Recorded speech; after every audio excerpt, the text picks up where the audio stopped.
Boa noite, a graça e a paz do Senhor Jesus. Amém? Que coisa boa, que alegria podermos estar na casa do Senhor, mesmo cansados, esmorecidos muitas vezes, mas é um prazer, uma alegria poder estar na casa do Senhor. Louvado seja Deus por isso. Vamos abrir as nossas Bíblias no livro de Mateus, Evangelho de Mateus, capítulo 28.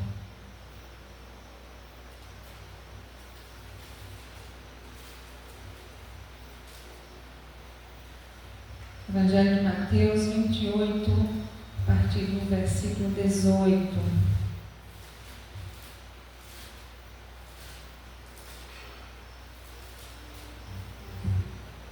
Amém?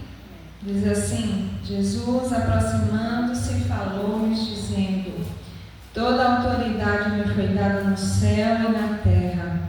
Ide, portanto, fazei discípulos de todas as nações, batizando-os em nome do Pai, do Filho e do Espírito Santo, ensinando-os a guardar todas as coisas que eu vos tenho ordenado. E eis que estou convosco todos os dias, até a consumação do século. Louvado seja o nosso Deus. São 3 versículos aqui que resumem a grande comissão. Quando Jesus é assunto aos céus, Ele nos dá um direcionamento, um direcionamento àqueles discípulos ali presentes, dizendo que eles fizessem discípulos de todas as nações, batizando-os em nome do Pai, do Filho e do Espírito Santo. E hoje nós estamos aqui, com esse povo que foi alcançado por essa missão de fazer discípulos. Os discípulos cumpriram fielmente aquilo que o Senhor Jesus os ordenou a fazer. E hoje nós estamos aqui com servos e servas do Senhor que receberam essa boa nova de salvação, que receberam da graça do Senhor. Nós louvamos a Deus por isso. E no finalzinho aqui desse texto, o Senhor nos faz uma promessa: e eis que estou convosco todos os dias, até a consumação dos séculos. Ele nos garante, Ele diz estar conosco todos os dias. E nós sabemos que de fato Ele está, porque Ele derramou o seu Espírito Santo sobre nós. Todo aquele que recebe Jesus como Senhor e Salvador, recebe também a sua presença por meio do Espírito Santo. E Ele está conosco todos os dias. Não apenas nos dias que nos parece bom, não apenas naqueles dias que parecem dias felizes, dias alegres, mas Ele está conosco todos os dias.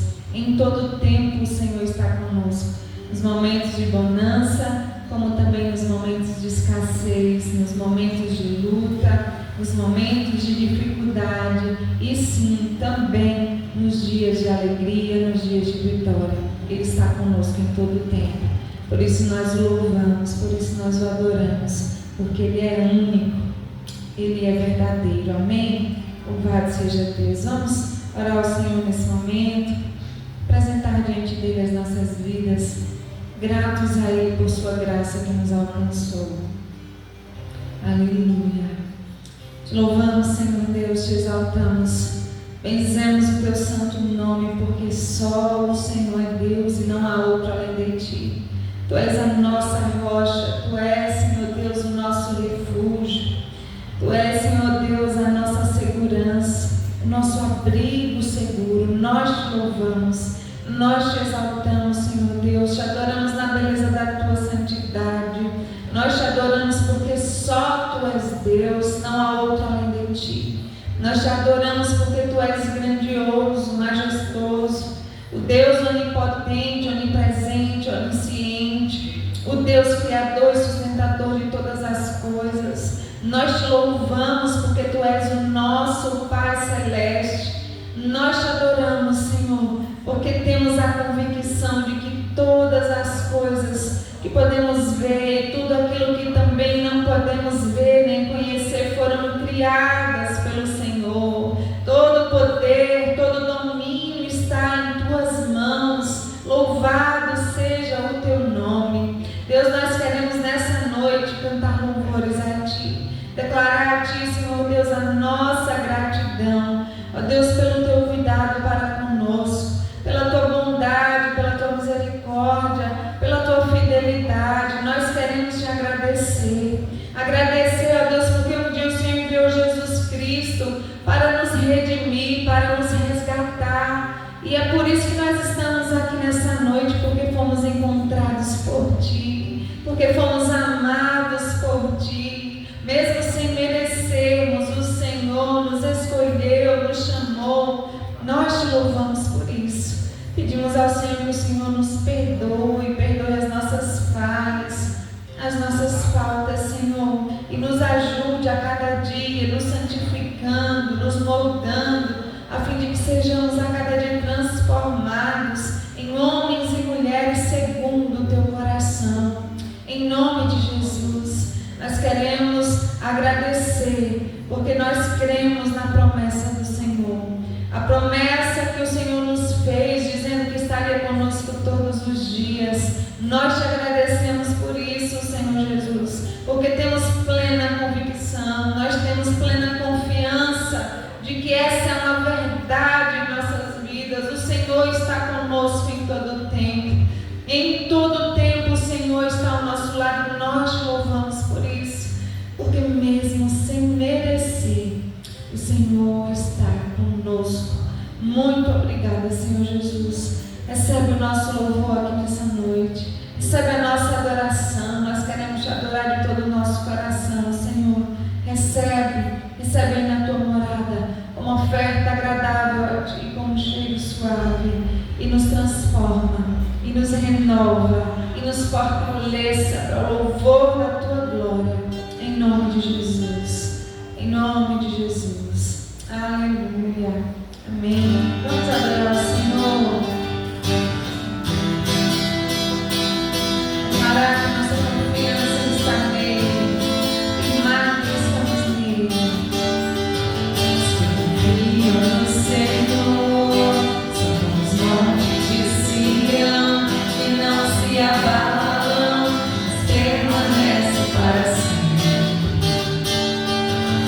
Em volta de Jerusalém estão os montes, assim é o Senhor, em volta do seu povo.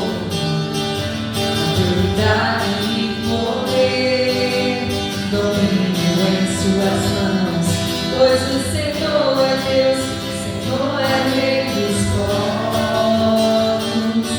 Calem-se diante dele a terra, com os joelhos ergam as mãos, pois o Senhor é Deus, o Senhor é Rei dos povos.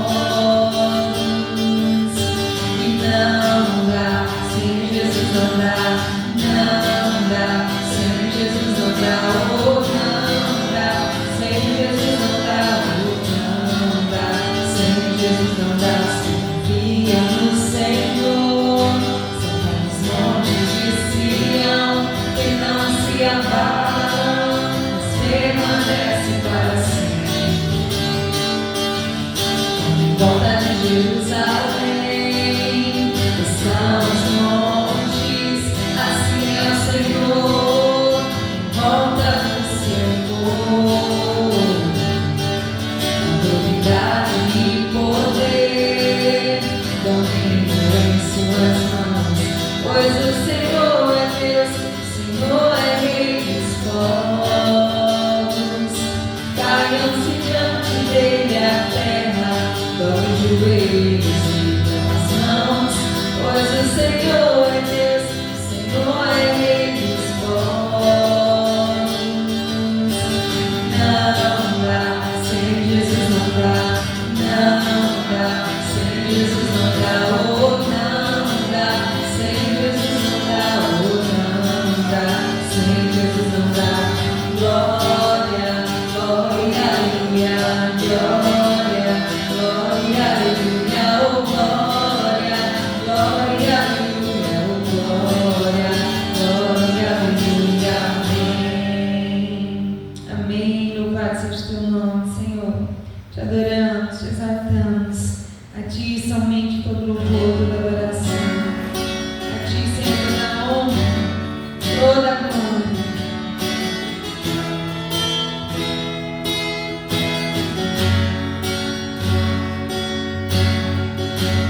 Porque Ele, por Ele, para Ele são todas as coisas. Porque Ele, por Ele, para Ele são todas as coisas. Porque Ele, por Ele, para Ele são todas as coisas. Porque Ele, por Ele, para Ele são todas as coisas. A Ele a glória, a Ele a glória, a Ele a glória, pra sempre. Amém.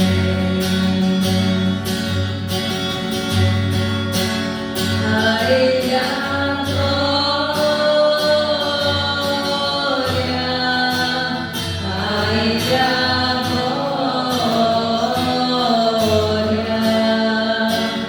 a Ele a glória, pra sempre. Amém. Tão profundas riquezas, o saber e o conhecer de Deus. Quão insondáveis seus juízos e seus caminhos. Quão profundas riquezas, o saber e o conhecer de Deus. Quão insondáveis seus juízos e seus caminhos.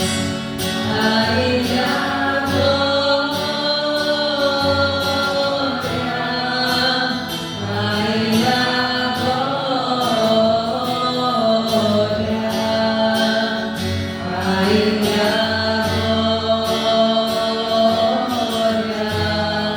pra sempre. Amém. A Ele a glória, a Ele a glória, a Ele a glória, pra sempre. Amém. Vamos declarar a Ele a glória, a Ele a glória, a Ele a glória, a Ele a glória, pra sempre. Amém.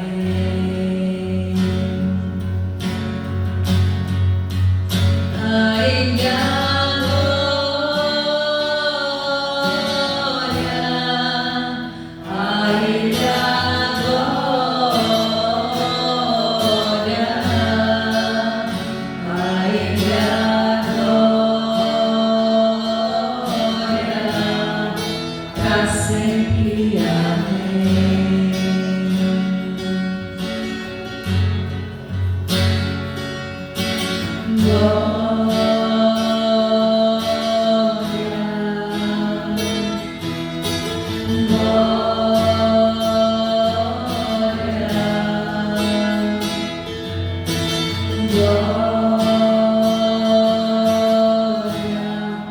para sempre. Amém. Você pode glorificar o Senhor com as suas palmas? Aleluia. Glória a Deus. Glória a Deus. Reis, Senhor dos senhores. A Ele, pois, toda honra, toda glória, todo louvor pelos séculos dos séculos. Amém. Vamos declarar que nada nem ninguém pode parar a igreja do Senhor. Amém. Louvado seja nosso Deus.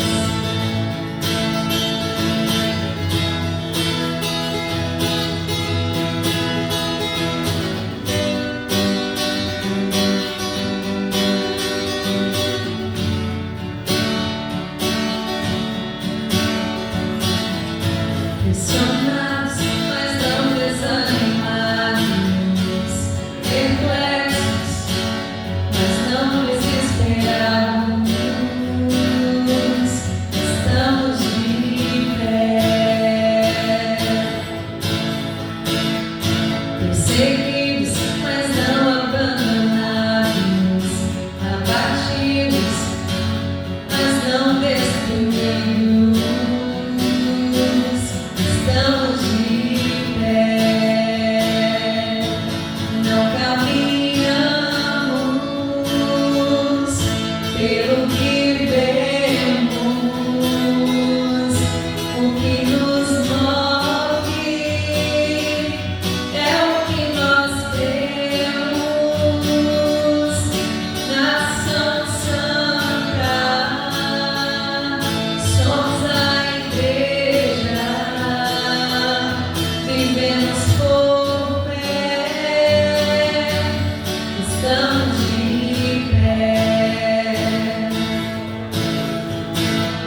Perseguidos, mas não abandonados, abatidos, mas não destruídos. Estamos de pé, porque não caminhamos pelo que vemos, o que nos move é o que nós cremos, nação santa, somos a igreja, vivemos por fé, estamos de pé.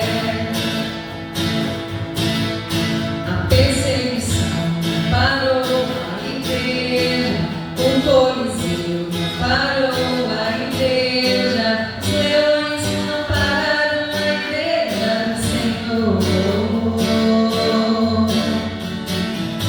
O inferno não pode prevalecer, vamos avançar, não vamos parar de crescer. Ninguém pode parar a igreja do Senhor. A perseguição parou a igreja, o Coliseu parou a igreja, os leões não pararam a igreja do Senhor. O inferno não pode prevalecer, vamos avançar, não vamos parar de crescer. Ninguém pode parar a igreja do Senhor. Não caminhamos pelo que vemos, o que nos move é o que nós cremos, nação santa, somos a igreja, vivemos por fé, estamos de pé.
Você pode cultuar o Senhor, o seu dízimo, sua oferta nessa noite. Amém? Podeis assentar?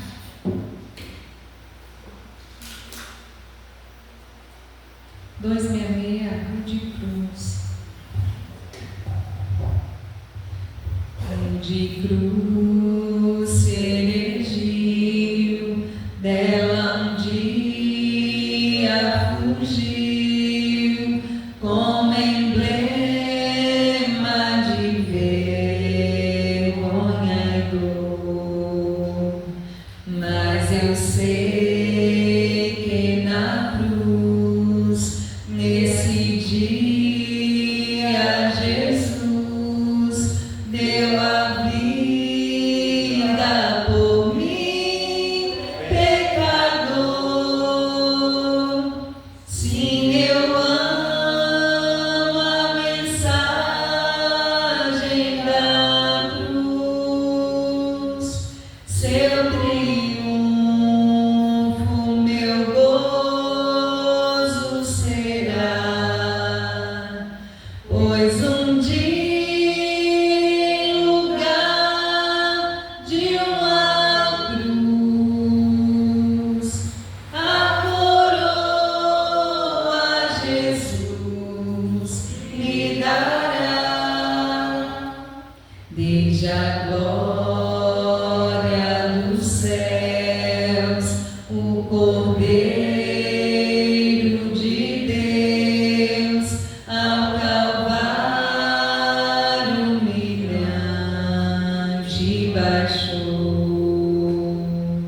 Nessa cruz para mim há mistério sem fim, porque nela Jesus me salvou. Sim, eu amo a mensagem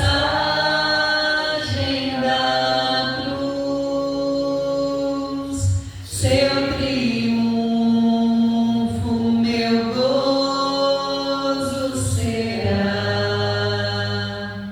pois um dia, em lugar de uma cruz, a coroa Jesus me dará. Nessa cruz padeceu, desprezado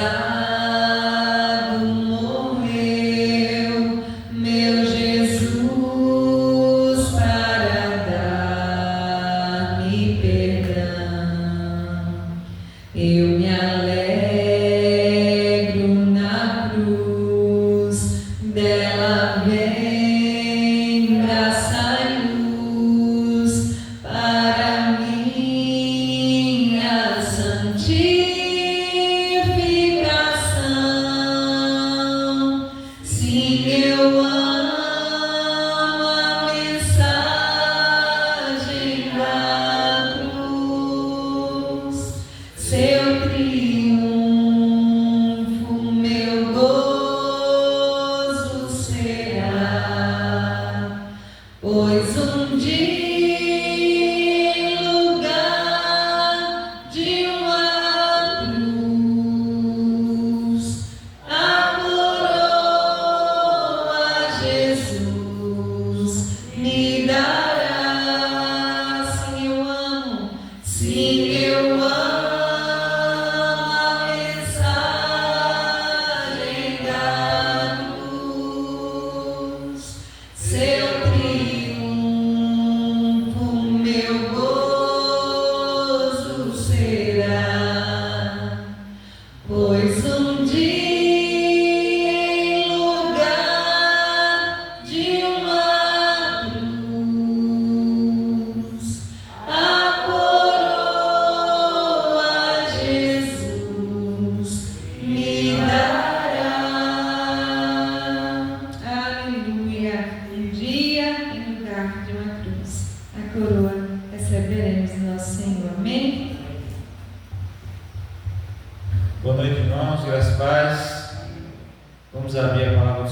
em Romanos capítulo 12.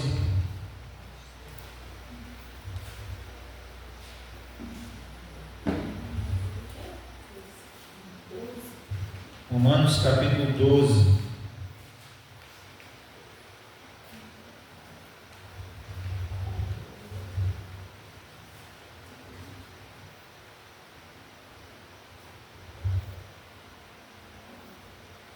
Amém? Diz assim a palavra do Senhor: rogo-vos, pois, irmãos, pelas misericórdias de Deus, que apresenteis o vosso corpo por sacrifício vivo, santo e agradável a Deus, que é o vosso culto racional. E não vos conformeis com este século, mas transformai-vos pela renovação da vossa mente, para que experimenteis qual seja a boa, agradável e perfeita vontade de Deus. Porque pela graça que me foi dada, digo a cada um dentre vós, que não pense de si mesmo além do que convém. Antes, pense com moderação, segundo a medida da fé que Deus repartiu a cada um.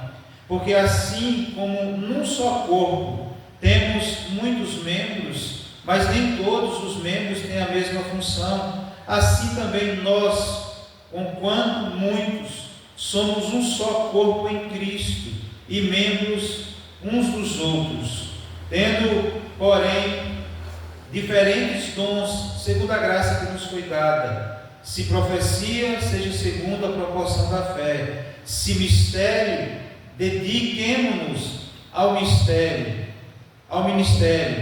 ou o que ensina, esmere-se no fazê-lo, ou o que exorta, faça-o com dedicação, o que contribui com liberalidade, o que preside com diligência, quem exerce misericórdia com alegria. O amor seja sem hipocrisia, detestai o mal, apegando-vos ao bem, amai-vos cordialmente uns aos outros com amor fraternal, preferindo-vos em honra uns aos outros. No zelo não sejais remissos, sede fervorosos de espírito, servindo ao Senhor. Regozijai-vos na esperança, sede paciente na tribulação, na oração perseverante. Compartilhai as necessidades dos santos, praticai a hospitalidade. Abençoai os que vos perseguem, abençoai e não amaldiçoeis. Alegrai-vos com os que se alegram e chorai com os que choram. Tende o mesmo sentimento uns para com os outros. Em lugar de seres orgulhosos, condescendei com o que é humilde. Não sejais sábios aos vossos próprios olhos.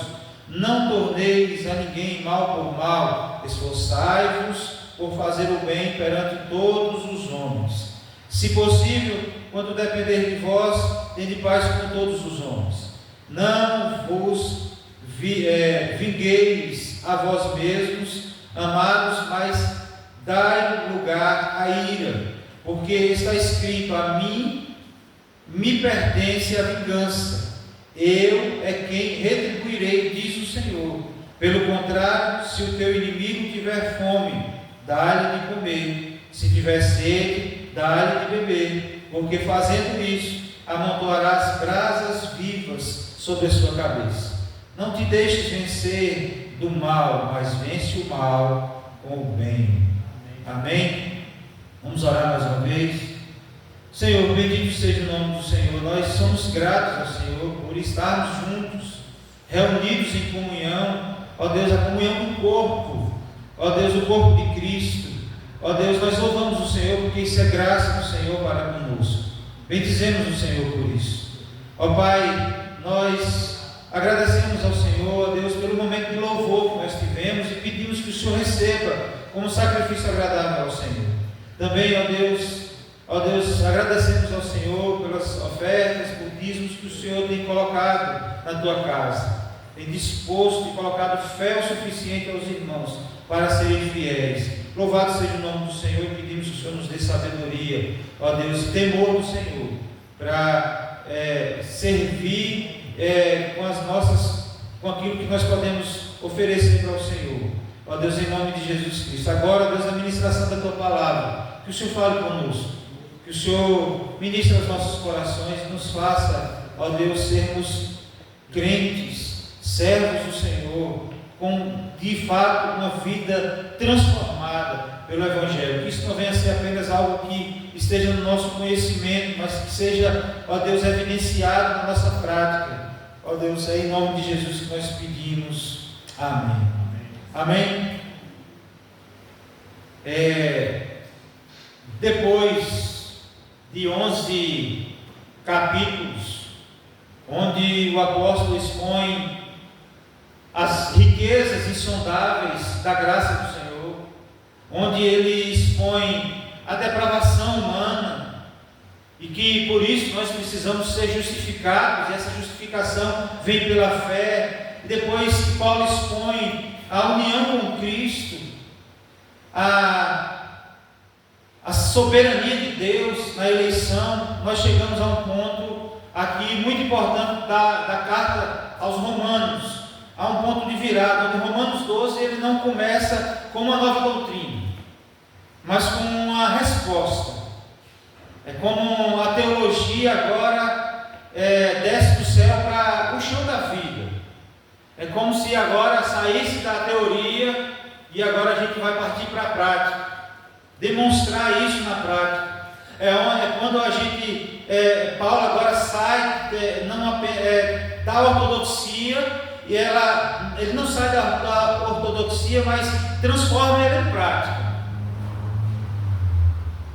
A graça recebida, irmãos, exige vida rendida aos pés do Senhor.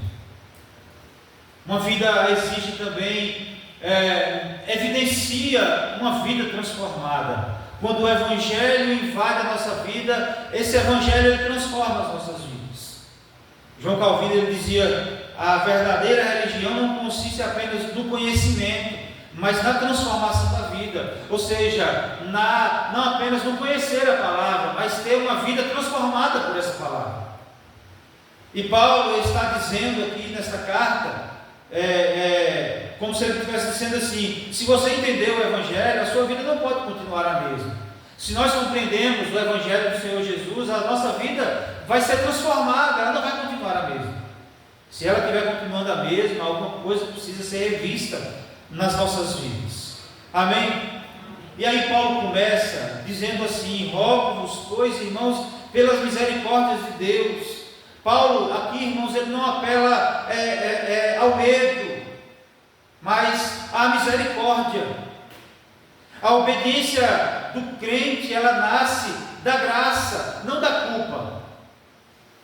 Porque Cristo já perdoou os nossos pecados, Ele morreu e Ele ressuscitou, e por isso nós temos aprendido no decorrer dessas exposições que nós já não há condenação mais sobre nós, porque o sacrifício de Jesus é eficaz e eficiente. Por isso nós temos essa confiança de que tivemos os nossos pecados perdoados, por isso nós não podemos ter culpa. O pastor Luciano ele contava, quando ele esteve fora da igreja, quando ele voltou, ele era cometido por um sentimento de culpa, e ele disse que Deus falou com ele que: como é que eu te perdoei e você não se perdoa? Nós não podemos viver com esse sentimento de culpa, porque Cristo já nos perdoou todos os nossos pecados. Amém? E aí Paulo continua: rogo-vos, pois, irmãos, pelas misericórdias de Deus, que apresentei o vosso corpo como sacrifício vivo. Irmãos, aqui nós temos algo que parece um paradoxo, porque no Antigo Testamento sacrifícios morriam, e aqui Paulo fala sobre um sacrifício vivo. Aqui o cristão não morre, mas ele vive, mas vive morto para si mesmo.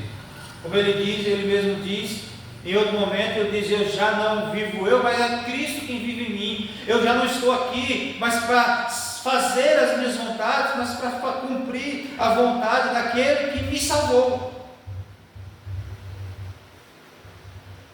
Vive morto para si mesmo. Não é uma entrega, irmãos, parcial, não é uma entrega ao senhorio de Cristo de maneira aos pedaços, não são pedaços da vida, é o corpo inteiro. Isso inclui os nossos desejos, isso inclui as nossas decisões, as nossas prioridades, o nosso tempo, a nossa vida, o nosso corpo. Tudo pertence ao Senhor. A palavra do Senhor nos diz que nós somos mordomos, nós cuidamos daquilo que é do Senhor, mas nós não somos donos.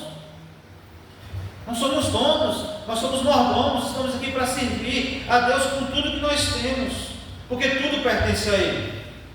E aí, irmãos, Ele continua o sacrifício vivo, santo e agradável a Deus, que é o vosso culto racional. Culto racional. Nós somos seres humanos e o ser humano é dotado de razão. Nós somos seres racionais. Os animais, a grande parte das suas ações são instintivas, onde se carrega dentro da sua genética aquilo que Deus criou para ele ser. É interessante que quando uma lagartixa, a mãe não cuida dela, não dá mama, não bota comida na boca. Quando ela sai daquele ovo, a mãe não só está ali vendo de longe, ele nascendo, depois que ele nasce, o bicho que se vira para se alimentar e tudo mais. Mas nós somos seres racionais, nós temos a capacidade de fazer escolhas, né? Que nós, não é livre-arbítrio, é livre agência. Você escolheu vir com essa roupa, você escolheu usar essa camisa. Nós não escolhemos mais não pecar, por isso nós não temos mais livre-arbítrio, porque o livre-arbítrio era a capacidade de não pecar, e isso foi perdido lá com Adão e Eva, quando eles comeram do fruto proibido. Agora eles não têm mais a capacidade de não pecar, porque o pecado está sempre diante deles. Mas aqui, irmãos, Paulo fala sobre um culto racional, não é um culto emocional, vazio, não é emocionalismo vazio. É uma adoração consciente, de que você conhece a Cristo, que você conhece a palavra de Cristo, e que você está aqui para ser um adorador, e você faz isso de forma consciente, pensada, fundamentada na palavra de Deus, ou seja, na verdade.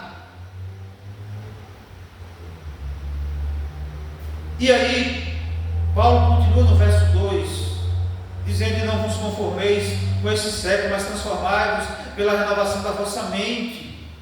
Irmãos, Paulo está falando da transformação da mente. Não vos conformeis com este século. Aqui o sentido é assim: não tomais forma, não tomais a forma do mundo, porque o mundo, irmãos, o mundo pressiona, a cultura ela molda o ser humano, o pecado ele seduz o ser humano, mas o cristão ele não é moldado de fora para dentro, ele é transformado de dentro para fora. Não é uma mudança que ocorre primeiro pelo lado de fora, mas primeiro acontece dentro de nós. Nós temos a nossa vida transformada por completo, não tomando a forma do mundo, dos prazeres do mundo, dos desejos do mundo, da forma como o mundo caminha, porque a transformação acontece dentro de nós. Dentro de nós.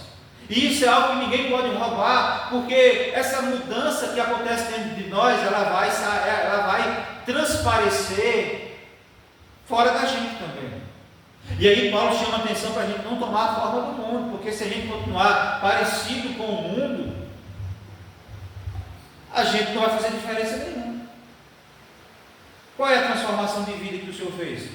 Interna, e isso vai ser exalado através das nossas ações e atitudes. Mas se a gente ficar com os olhos focados nesse mundo, no sistema como esse mundo caminha, como a cultura caminha, na sua maioria das vezes nós vamos ser iguais ao mundo. E a Bíblia diz que nós somos diferentes do mundo, não porque nós somos melhores, mas porque nós tivemos essa transformação interna promovida pelo Espírito Santo de Deus.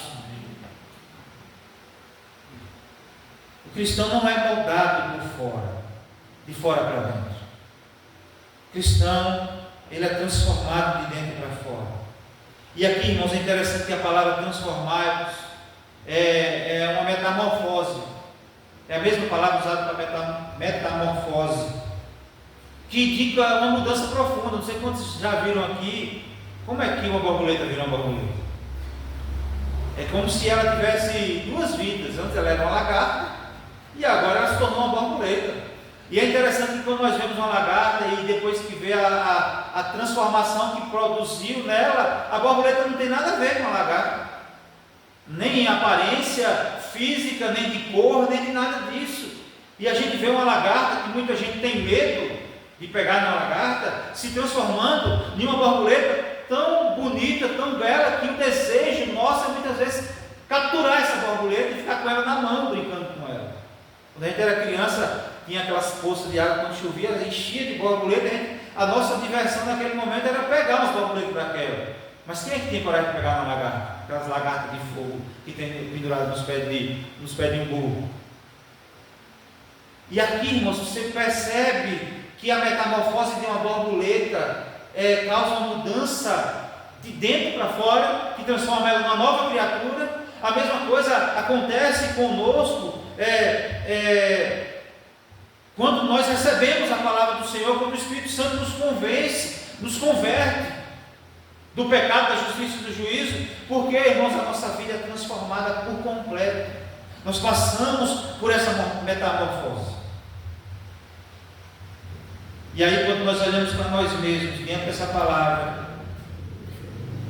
a aplicação que nós podemos dar para nossas vidas é que se a minha e a sua mente não está sendo renovada pela palavra, automaticamente você já está sendo moldado pelo mundo. E às vezes não, mesmo sem perceber. Porque nós somos guiados e conduzidos pela palavra, porque a própria palavra diz que toda a escritura é devidamente inspirada por Deus, e ela é útil para ensino, para correção, para educação, para tornar todo homem perfeito e perfeitamente habilitado para toda boa obra. Amém? Portanto, a palavra de Deus, a nossa mente precisa estar sendo renovada pela palavra de Deus.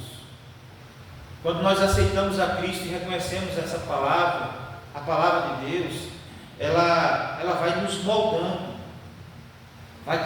conceitos, ideias nossas que a gente achava que era certo, são quebrados, porque à luz da palavra de Deus, nós falamos assim: não, eu vivi a vida assim, achava que eu estava vivendo de forma correta, mas hoje eu vejo que eu preciso viver a vida de outra forma, porque assim não é a forma que Deus quer. A palavra de Deus diz e me ensina acerca disso.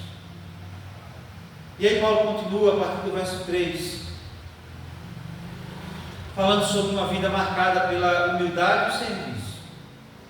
Paulo está falando da transformação promovida pela palavra, e agora ele está falando, chamando os irmãos à atenção, para a gente demonstrar isso na prática. A graça que é derramada sobre nós ela não apenas nos reconcilia com Deus, ela reorganiza nossos relacionamentos. A graça, ela não apenas nos reconcilia com Deus, nos gera salvação, ela não apenas faz isso, mas ela reorganiza os nossos relacionamentos. Humildade equilibrada, ele diz: ninguém pense de si mesmo além do que convém. Não é orgulho, nem falsa humildade. Irmãos, o Evangelho, ele nos coloca no lugar certo. Nós não somos melhores do que ninguém, mas também nós não somos inúteis. Nós somos pecadores salvos pela graça. E aí, quando nós olhamos, irmãos, tanto eu quanto você, somos todos iguais, pecadores do mesmo jeito, mas ao mesmo tempo alcançados pela graça.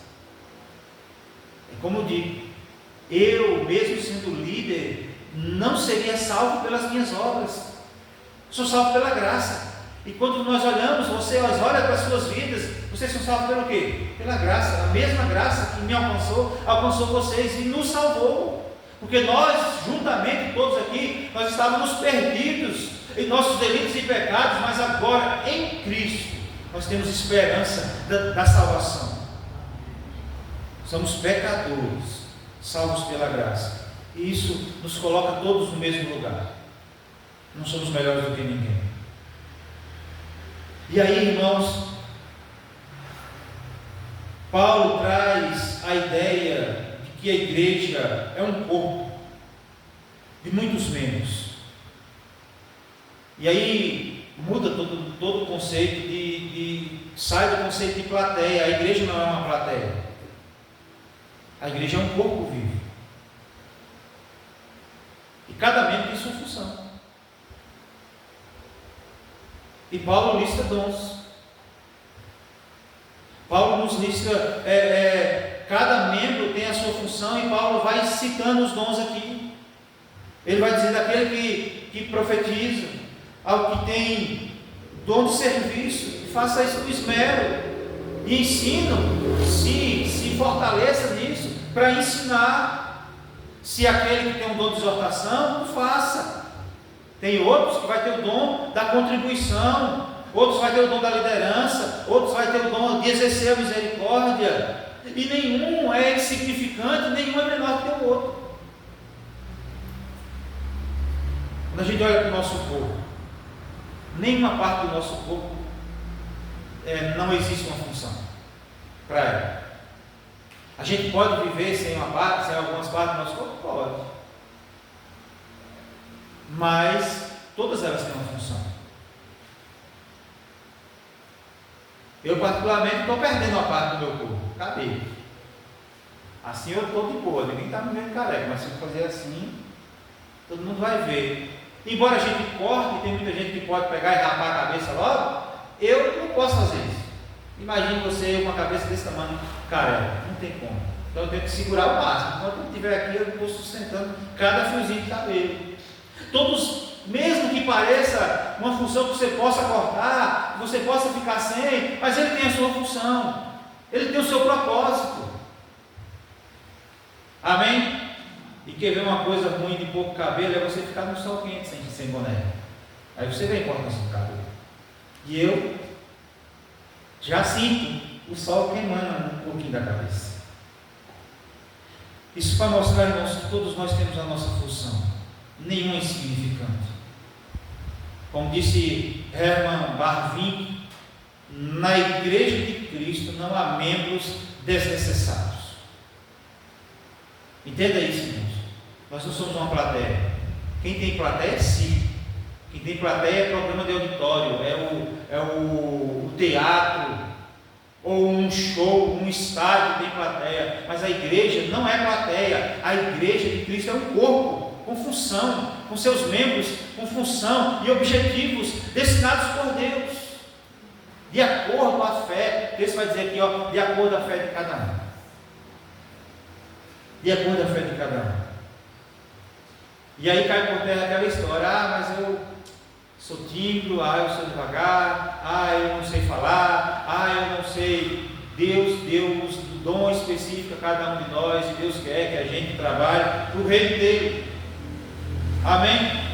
Nós somos agentes do reino de Deus. Então, irmãos, nós não fomos salvos apenas para assistir culto, mas para servir, para trabalhar no reino de Deus. Amém? Amém? E aí o texto prossegue a partir do verso 9. E aqui Paulo descreve a ética do reino. Um amor que não é teórico, mas é prático. Que não é demonstrado da boca para fora, mas é demonstrado na nossa vida cotidiana. E aí Paulo vai dizer um amor sem hipocrisia. Amor verdadeiro não é aparência, irmãos. Amor verdadeiro ele se demonstra na sinceridade. Amor verdadeiro ele se demonstra na prática. Odiar é o ódio ao mal e apego ao bem. O Cristo, ele não negocia com o pecado. O cristão, ele não negocia com o pecado. O servo de Deus, ele não negocia com o pecado. O servo de Deus, ele tem um zelo espiritual. E aí o texto vai dizer: do zelo não sejais remissos. A vida cristã não é passiva, é ativa. Nós precisamos, de forma intencional, cumprir a função pelo qual Deus nos salvou. Porque Deus não nos chamou, como eu tenho dito aqui, Deus não nos chamou apenas para salvação, Deus nos chamou para uma função. E aí Paulo chama a atenção do povo para uma perseverança em meio à dor.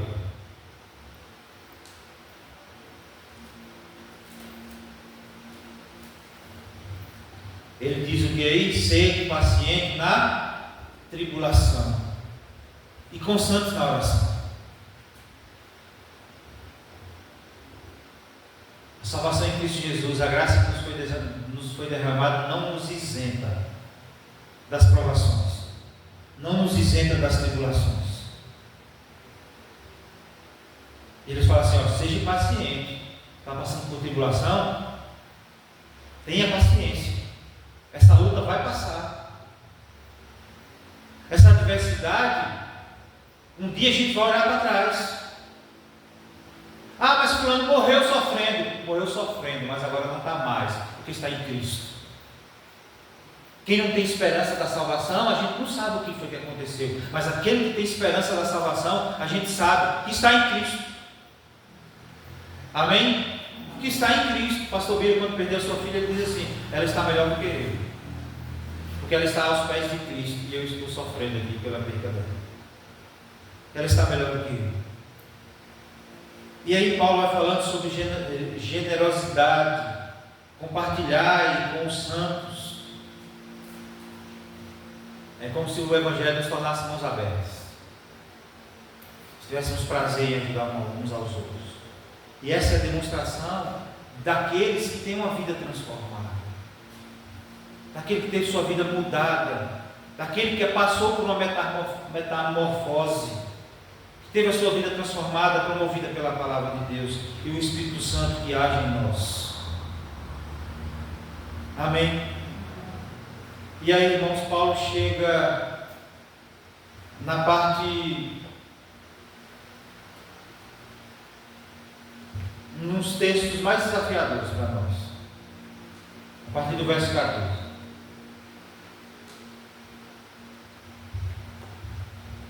Esse ponto, Paulo fala de uma vida que responde ao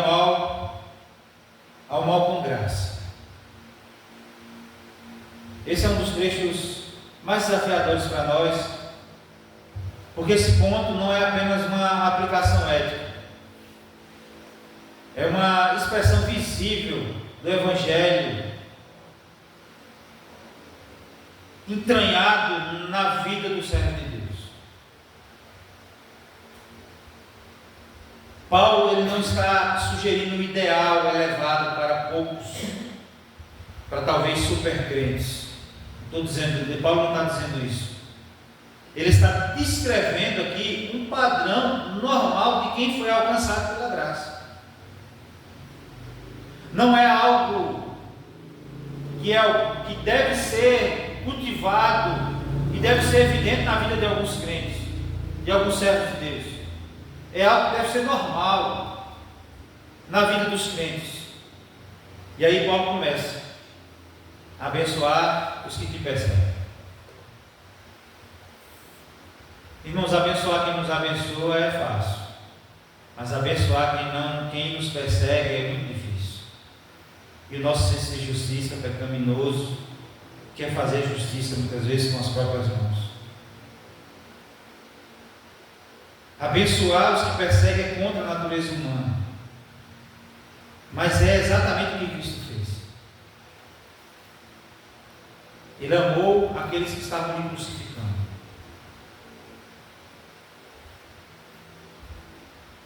E aqui Paulo está dizendo que é para ser algo normal nas nossas vidas. Eu já contei essa história aqui, mas nem todo mundo estava no dia que eu contei. Você já ouviu falar da história do crente baixinho dentro do ônibus? O crente baixinho dentro do ônibus, ele estava ali em pé, e ele chegou dentro do ônibus todo animado, louvando a Deus, estava vendo um excelente momento, cheio do Espírito Santo, dizendo que estava cheio do Espírito Santo de Deus, empolgado, e aí ficou lá em pé. Aí chegou um homem grandão, maior do que eu assim, e falou: você é crente, é? O cara: sou, graças a Deus. O baixinho falou. E aí, eu falei, dizem que crente quando leva um tapa na cara, ele dá o outro lado. O crente encostou a cabeça assim e falou, a Bíblia diz isso, que a gente tem que dar o outro lado da face. E aí disse que o cara deu uma mãozada no pé da orelha do baixinho, e o baixinho ficou vendo aqueles passarinhos rodando na cabeça dele, e aí ele foi, lembrando da palavra, ele teve que virar o outro lado, e o cara, tum, no pé da orelha dele do outro lado.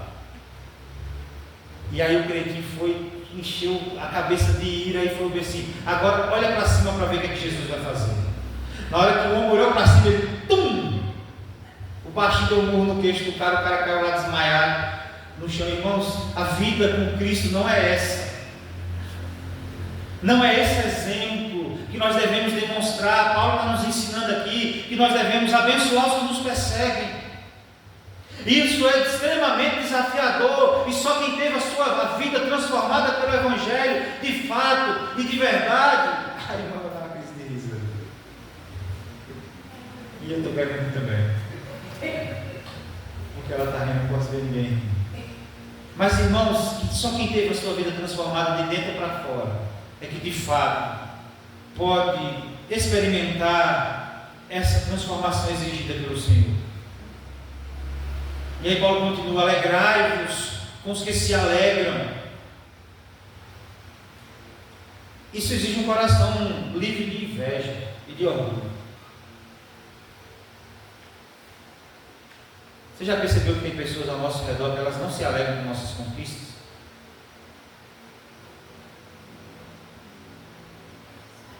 Uma vez, uma pessoa vendo a Amanda chegar com um carro, não era esse carro que a gente tem, era outro, chegar com um carro em determinado local, a pessoa que conhecia ela falou assim, olha para isso, o carro que a Amanda anda, e eu trabalhando feito condenado, não tenho nada, algo assim, não sei como foi, eu não tenho, ou eu tenho um carro velho, não sei, não pensei em anotar isso, mas não era uma alegria por a Amanda estar dirigindo um carro, era movida pela inveja, pelo orgulho, sei lá o que for. E imagina se fosse um carro zero, hein? Carro velho de ano, imagina se fosse um carro zero. Mas, irmãos, nós, como servos de Deus, somos diferentes.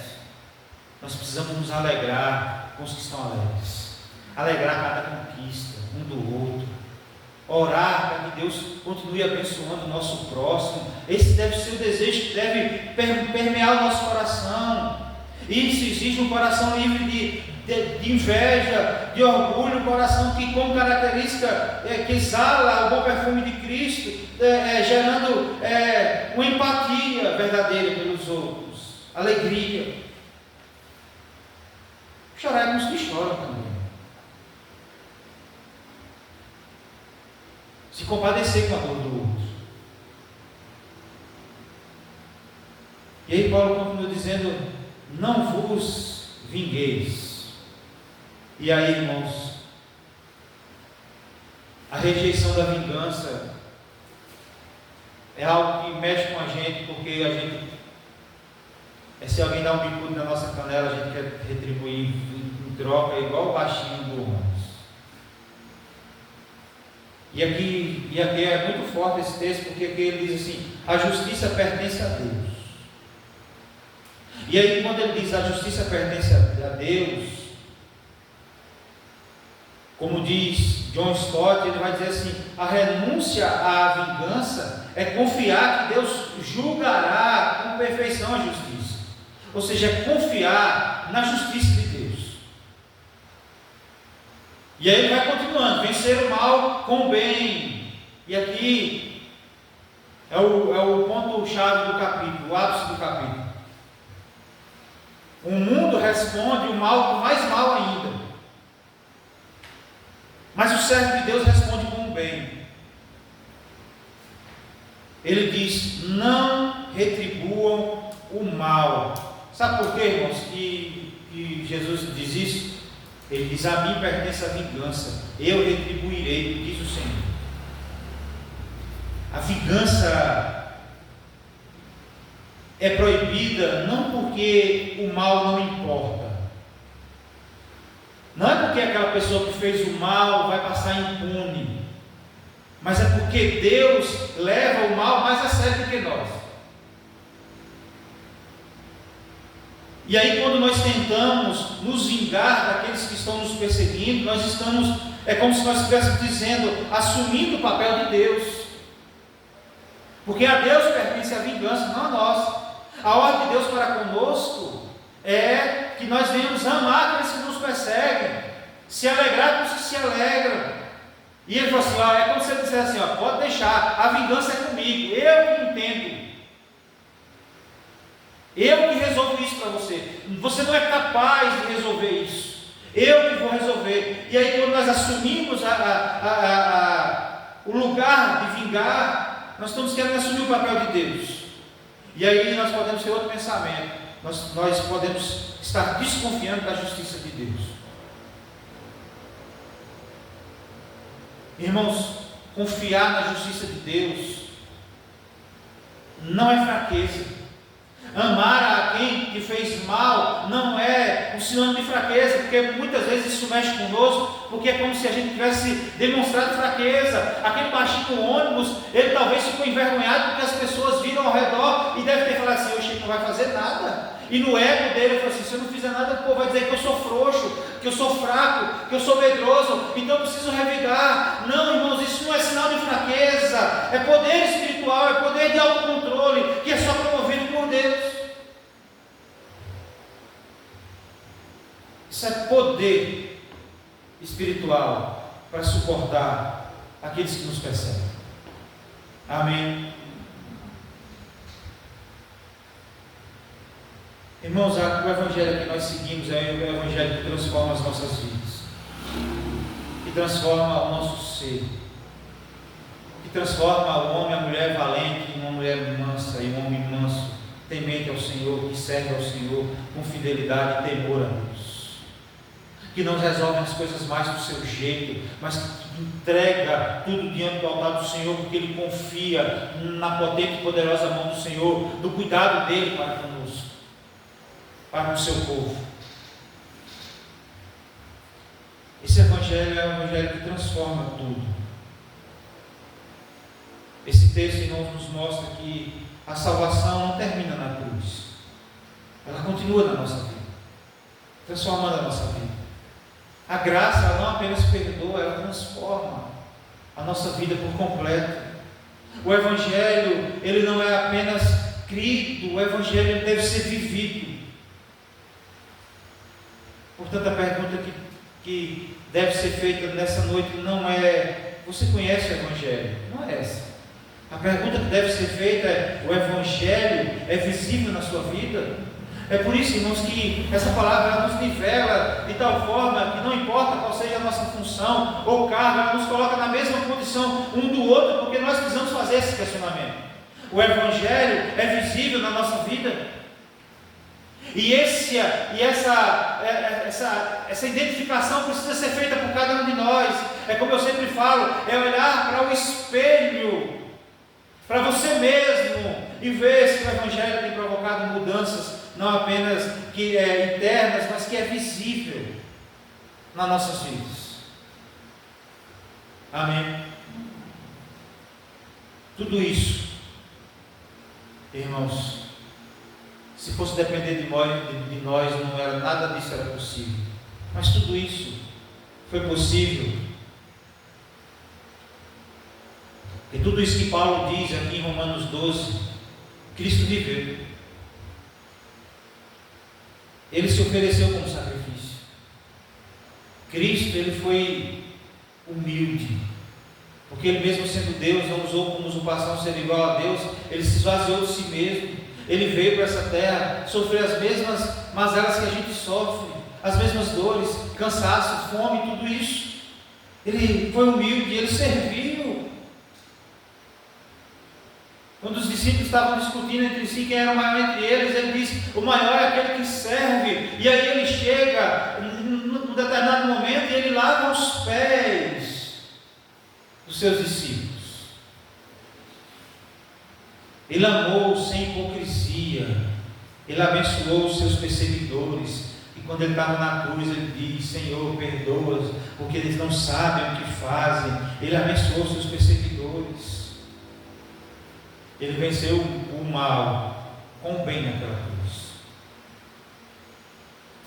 E agora, irmãos, unidos a Ele, nós também recebemos poder para viver assim, para viver da forma que Ele nos quer que a gente viva, porque agora estamos nele, somos morada dele, somos habitação do Senhor. O Espírito Santo de Deus habita em nós, e por isso nós temos poder. É por isso que lá em Atos 1:8 diz: mas recebereis poder ao descer sobre vós o Espírito Santo de Deus, sereis minhas testemunhas. O poder de testemunhar, irmãos, vem do Espírito de Deus. Enquanto a igreja não tinha recebido o Espírito Santo de Deus, naquele momento a igreja ficou ali reclusa, buscando. Mas quando ela recebeu o Espírito Santo, ela recebeu o poder para sair testemunhando. E diz a palavra do Senhor que quando aquela igreja saiu das quatro paredes, o seu testemunho fazia com que, logo depois do Espírito Santo ter descido sobre a igreja, Pedro prega e 3.000 almas se convertem ao Senhor. Porque agora tem poder para testemunhar. Talvez você tenha vivido a sua vida como cristão pela metade, mas é preciso entregar a nossa vida completamente a Deus. Às vezes nós temos permitido ter a nossa mente moldada pelas coisas do mundo, mas nós precisamos renovar a nossa mente diariamente na palavra. Talvez você não tenha servido a Deus com todos os seus dons, com toda a sua força, com todo o seu entendimento, mas é chegado agora de olhar para si mesmo e servir com os dons que recebeu.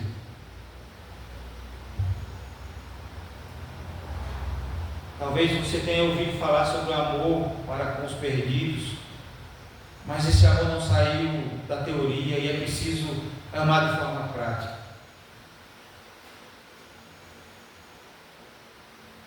Talvez existam momentos que a gente tenha retribuído o mal com o mal, mas agora é hora de retribuir o mal com a graça do Senhor. Amém? Que o Senhor nos ajude a exalar uma vida que evidencie a transformação feita pelo Senhor Jesus. Amém? Vamos orar? Senhor Deus e Pai, obrigado, Deus, pela Tua palavra que é viva e eficaz. Obrigado, meu Deus, porque o Senhor enviou o Teu único Filho e Ele é o nosso maior exemplo. Ele não pediu nada mais do que Ele não cumpriu em nosso lugar. Ele sofreu, Ele se humilhou, Ele serviu, Ele amou sem hipocrisia, Ele abençoou seus perseguidores, Ele venceu o mal com o bem naquela cruz. Deus, e o Senhor exige de nós isso, e só quem tem um caráter e uma vida transformada pelo poder do Evangelho é que pode exalar isso. Ajude-nos, ó Deus, fortaleça o nosso coração e a nossa mente em nome de Jesus. Ó Deus, mas obrigado pela Tua palavra, que ela é viva e eficaz, e ela fala aos nossos corações. E eu creio que a Tua palavra hoje falou aos nossos corações. Ela nos confronta, ela nos corrige. Ó Deus, e nós amamos isso, ela nos constrange, porque nós amamos isso, porque isso produz transformação nas nossas vidas. E sabemos que não é por força humana, é por graça, por meio do Teu Espírito. Que o Senhor nos ajude, Deus, em nome de Jesus. Para o louvor da glória do Senhor. Que o Senhor nos leve em paz para os nossos lares. Que a boa mão do Senhor esteja sobre cada um de nós. Nós oramos assim em nome de Jesus. Amém. Amém? A irmã Celita pode nos apresentar? Primo, meu nome? Rei Nilson. Deus abençoe, viu? Seja muito bem-vindo. As portas estão sempre abertas, para nós é um prazer recebê-los aqui. Deus abençoe. Amém. Amém? Cumprimento seu irmão com a paz do Senhor.